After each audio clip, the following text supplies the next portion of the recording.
Hi everybody, I hope that all of you are doing well. So today we will do lab number 6, and lab number 6 will be recorded, as you can see right now, because we don't have enough time to do lab number 6 at the lab. So what do you need to do? You need to watch this video, collect your data, and then go to the worksheet to finish it. So lab number 6 is about the transformer. And as you can see right here, I will zoom in a little bit.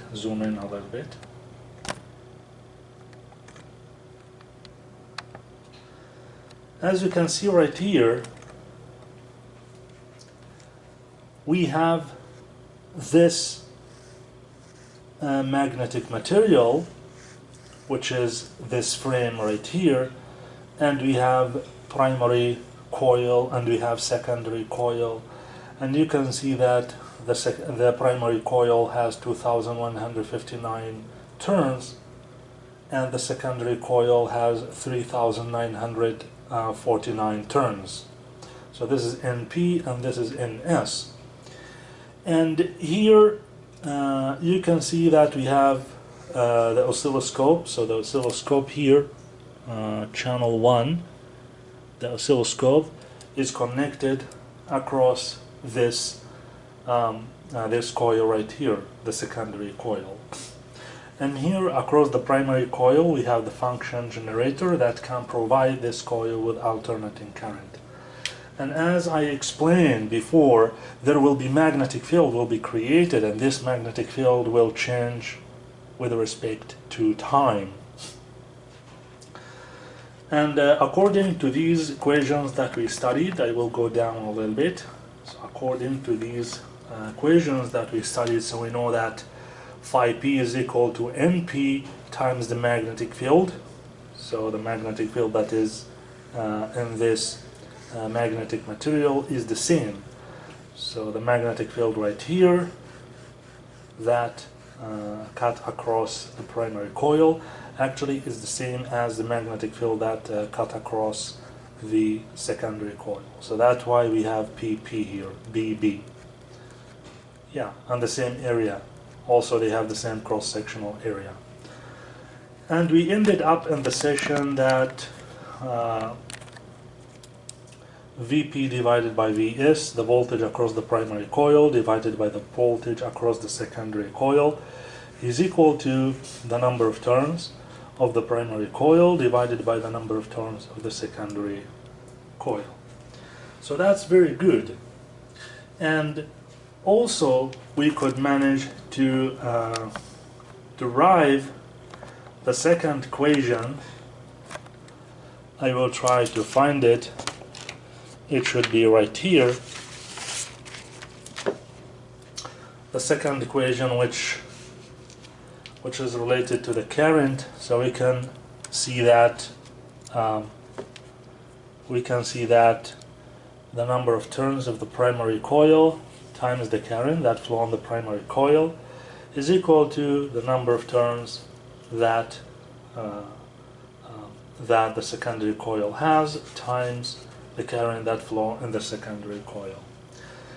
So now in this experiment, what I'm going to do, actually I'm going to use the material that I have right here. I will show you this material. So we have this function generator, and we have this coil. This coil right here will be the primary coil, and the coil right here will be the secondary coil. So this coil right here has 2159 turns, and this coil right here has 3949 turns. And what I will do right now, I will try to apply alternating current across this coil right here, and we will see what do we have right here. So I won't tell you the voltage that I will apply using the function generator. So this voltage will continue to be unknown. So you need to find it. You need to find this voltage, which is Vp. But what I will do, I will show you the voltage that will come out from the secondary coil. So that's great. Now let's try to go now to the function generator right here and try to adjust it. So let's see what do we have here. So from the function generator we have 500. Maybe I can zoom a little bit so you can see the function generator. Yeah, you can see that we have frequency 530 Hertz, and that's great. So we know the frequency from here, and we know that we have sine wave goes through the primary coil, but you don't know about Vp. So Vp is unknown, you don't know it. I won't tell you about that, so you need to find it. So let's now go back like this and focus on the oscilloscope and see what do we have. So now I will have those two coils close to each other, so you can see what do we have right now. So there is a signal. So when I move this secondary coil like this, so this signal will disappear. So keep watching this. I will return it back right here. There is a signal. I will move it back. The signal will disappear. Let's keep it here. Okay. And after you find Vp for this red coil, you need to tell me what kind of transformer do we have. Is it step up or step down transformer? So now what I'm going to do, I'm going to show you the output. So what I will do here, I will focus on the oscilloscope so you can see V peak to peak, which represents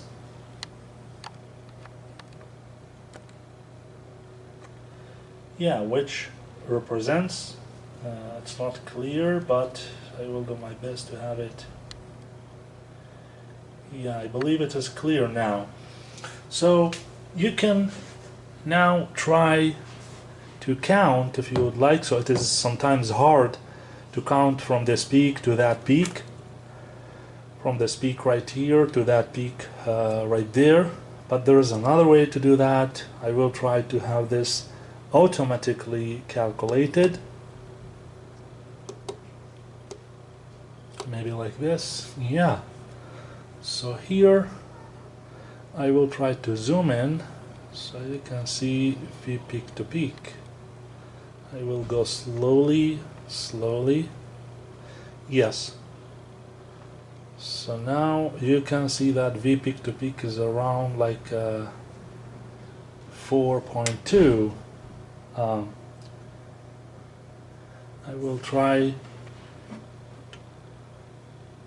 to adjust the coil so we have the correct value. Yeah, so V peak to peak that you have right here is 4.21 volt. I would like you to calculate V peak and then calculate V root mean square, and then after you calculate V root mean square, I would like to figure out Vp. So Vp that I'm talking about here is the voltage of the primary coil, but the first Vp that I mentioned actually is V peak.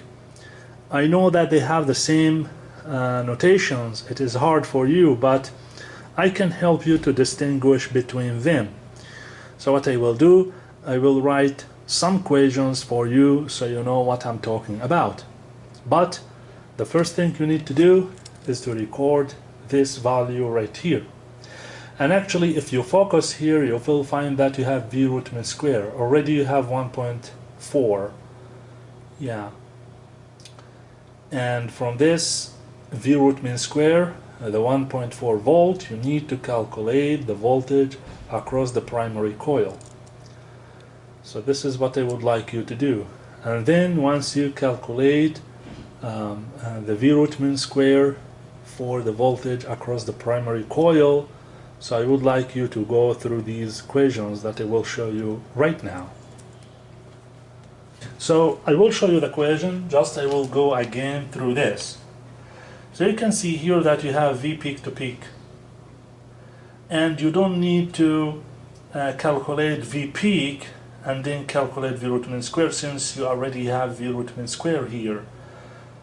So what you need to do, you just need to use the first equation of the transformer, which is V primary over the number of turns of the primary coil is equal to V secondary divided by the number of turns of the secondary coil.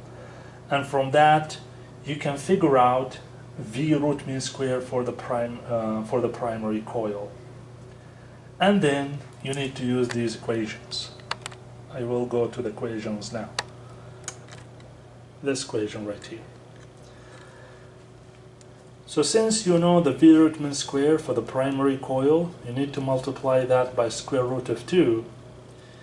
And once you do that, you will have V peak.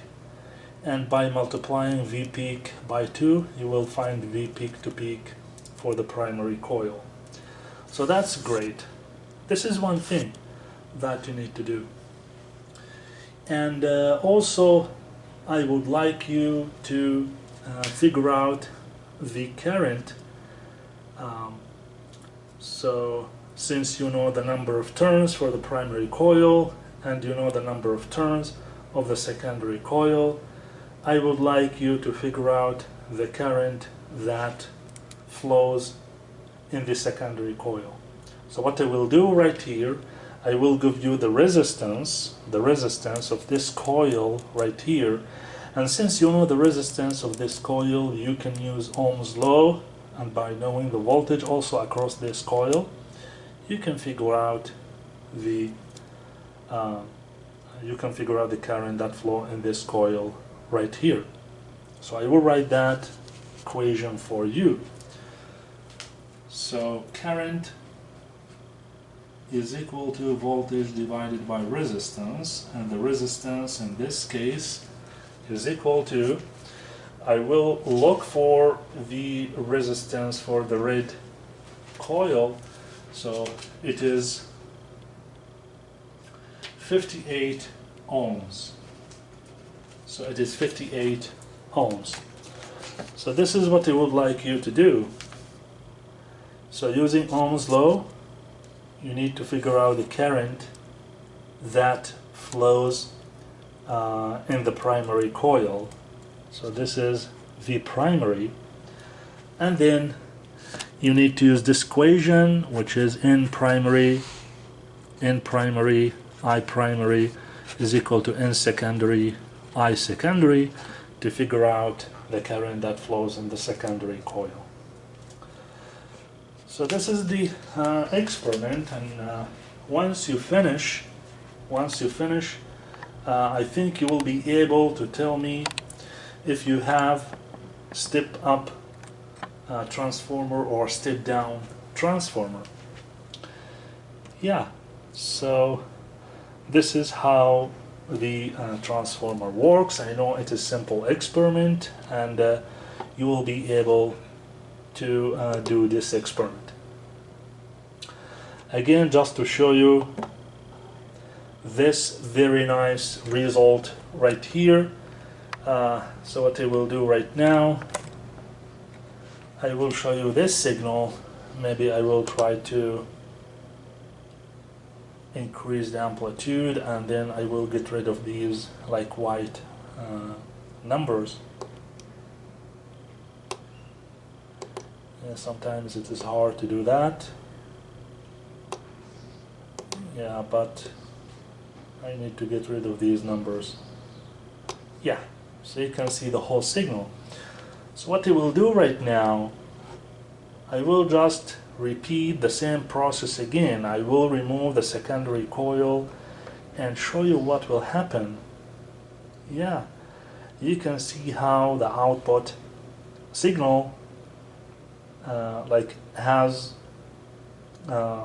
so the amplitude of the output signal decreases and increases, and that depends on the distance between the primary coil and the secondary coil.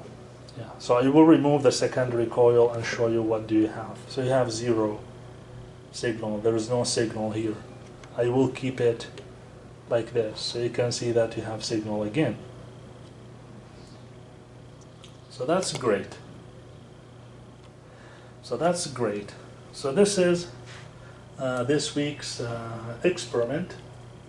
So I will send you the worksheet to get this lab done. And if you have any questions regarding this lab, so please don't hesitate to email me. Thank you so much, and see you next lab. Thank you.